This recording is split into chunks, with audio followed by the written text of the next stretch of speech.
Dear students, आज की class में हम लोग डिस्कस करने जा रहे हैं chapter 7 fundamental principle of counting. ये हमारे पास है चैप्टर परमुटेशन एंड कॉम्बिनेशन है। इसका हमारा सबसे पहला जो है टॉपिक है फंडामेंटल प्रिंसिपल ऑफ काउंटिंग, जिसको शॉर्ट में एफपीसी कहते हैं। ये है तो होता क्या है इसे समझे। If first part of the work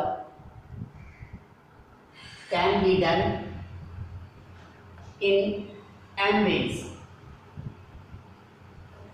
and second part of the same work can be done in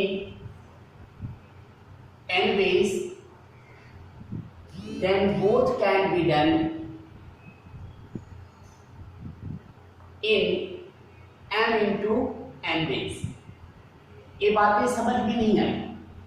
suppose करें, एक एग्जांपल से समझते हैं। आप सपोज करें कि आपको दिल्ली टू शिमला जाना है, तो इंटरमीडिएट डे में आपको अंबाला जाना ही पड़ेगा। अब देखिए, दिल्ली टू अंबाला जाने के हमारे पास 3 रूट्स हैं और अंबाला टू शिमला के आपके पास 2 रूट्स हैं। तो क्वेश्चन बनता है कि दिल्ली टू शिमला आप कितने डिफरेंट तरीके से जा सकते हैं। तो इस वर्क को प्रोसीड करने के लिए क्या किया हमने, काम को 2 पार्ट में ब्रेक किया। फर्स्ट पार्ट है कि डी टू ए जाने के आपके पास 3 वेज हैं। इसी तरह ए टू एस जाने के आपके पास 2 वेज हैं। तो total number of ways from D to S हमारे पास क्या हो जाएंगे, 3 into 2 equal to 6। 6 different ways में हम D से S जा सकते हैं। तो यही हमारा एफपीसी रूल है कि किसी काम का एक पार्ट यदि M तरीके से किया जाए, उसी काम का दूसरा पार्ट N तरीके से किया जाए, तो उस काम को M into N वेज में किया जा सकता है। आइए इस एफपीसी रूल पर हम एक्सरसाइज 7.1 समझने की कोशिश करते हैं। एक्सरसाइज 7.1 में आपके पास एक्सरसाइज 7.1 यहाँ पर हमारे पास कुछ क्वेश्चंस हैं। इस क्वेश्चन को देखें। क्वेश्चन है हमारे पास, how many 3 digit numbers can be form from the digits 1 2 3 4 and 5। आपके पास फर्स्ट क्वेश्चन है, गिवन डिजिट्स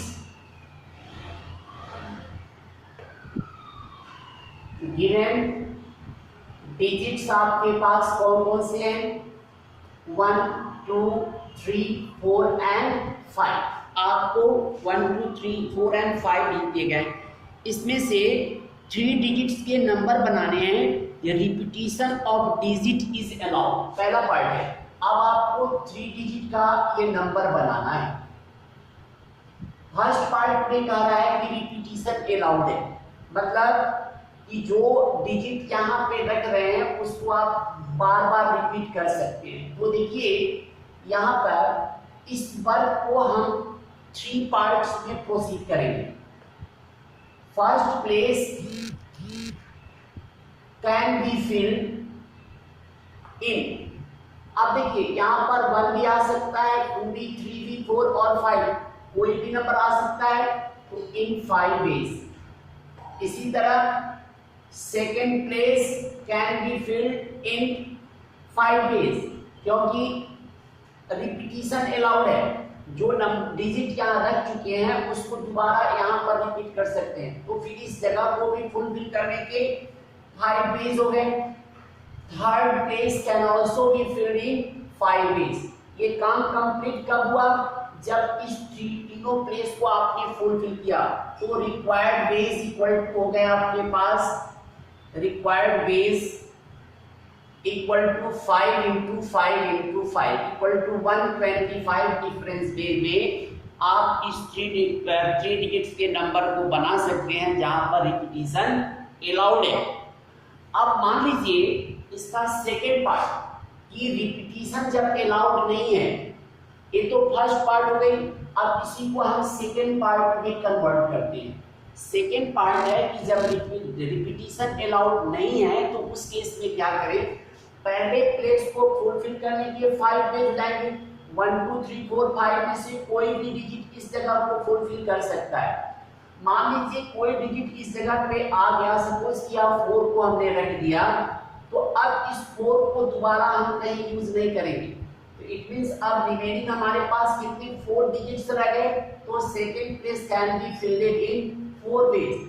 अब फिर इसी तरह से 4 डिजिट्स में से मान लीजिए 3 को हमने यहाँ पर प्लेस कर दिया, तो third place can be filled in 3 ways. तो रिक्वायर्ड नंबर ऑफ वेज हमारे पास 5 × 4 × 3 = 60।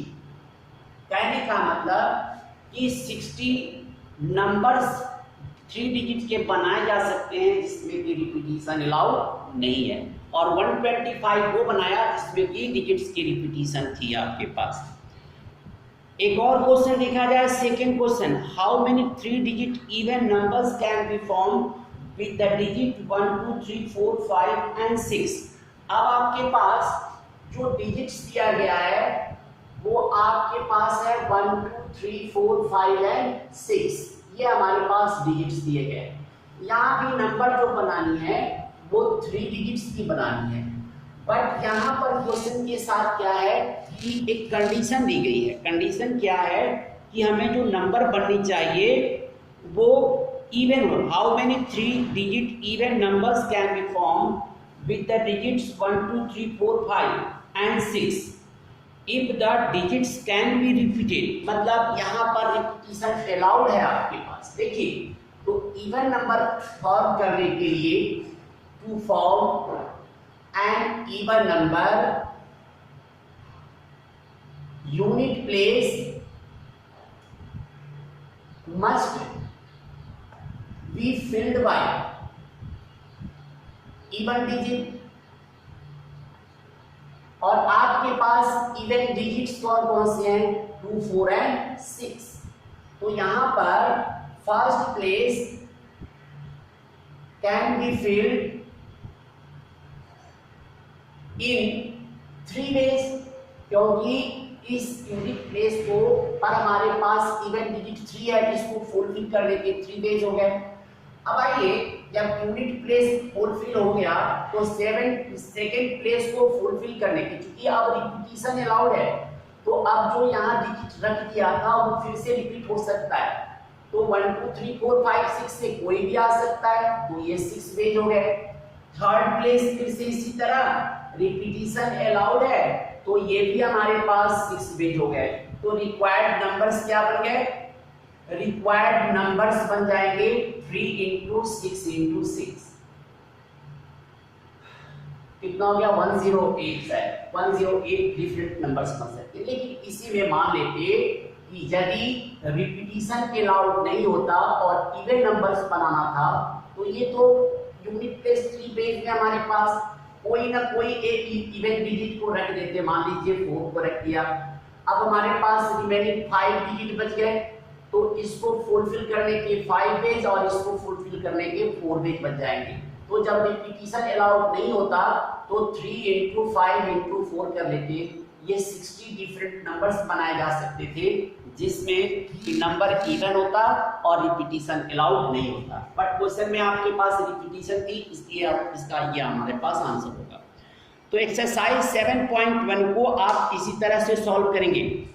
अब आ जाइए एक्सरसाइज 7.2 में। ये छोटा छोटा कंसेप्ट है, इसलिए जल्दी जल्दी बता रहा हूं। 7.2 जो है हमारा कंसेप्ट जो है वह फैक्टोरियल से रिलेटेड है। फैक्टोरियल क्या होता है इस बात को समझे।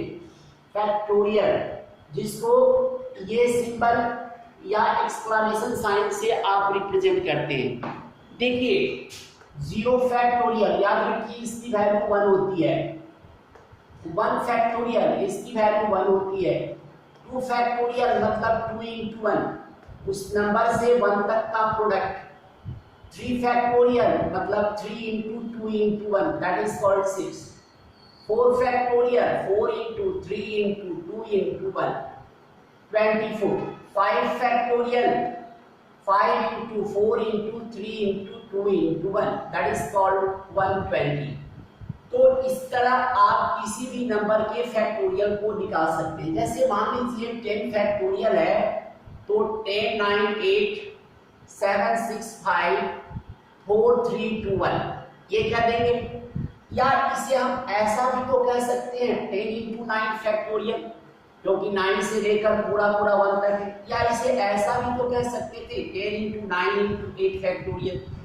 तो हम इस फैक्टोरियल को रिड्यूसिंग ऑर्डर में ही नोट करते हैं और जहां भी चाहें उसके फैक्टोरियल को हम अप्लाई कर सकते हैं। याद रखिए फैक्टोरियल में कभी ऐसा नहीं होता 2 factorial plus 3 factorial equal to 5 factorial, ऐसा कभी नहीं होता है।